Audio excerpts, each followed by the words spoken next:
United Nations Educational, Scientific and Cultural Organization UNESCO na Mac Language Count Sustainable HAIBA Team Piduna Malemgi Mama Lonbu Ngak Senduna Thamjanabagi Paojel Piduna Lakliba February Tang Kunmathoina Lakpada ETHNO Heritage Council HERICOUN na YAIPHA Paojel PIRAKLI Secretary General ETHNO Heritage Council HERICOUN A Ananna Thadrokpa Cherol Amada Linguistic amadi cultural diversity ga loinena multilingualism bu ngak senba amadi saukhat hanba haibasi malemgi miyam punna yanraba wafam amani aikhoigi imalon bu ngak saba amadi saukhat hanba haibasi yelhomi aikhoigi fangfam thokpa human right amani imalon bu manghanaba honarakliba khudingmak aikhoigi yelhomi aikhoigi human right bu khongoi nabani maramasina international mother language day gi thoramna yelho furup singi mama lon sing amadi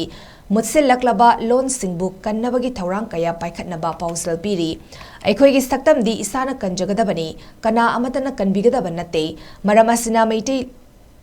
Lonbu Imalon Oizariba Aikoi Pumnamagna Imalon Asibu Kannaba Amadi Malemgi Thakta Saukhatnaba Honabada International Mother Language Day Lakpada Anoba Ahenba Achetpa Fidef Loduna Manglomda Changsilasi Haina Phongdurakli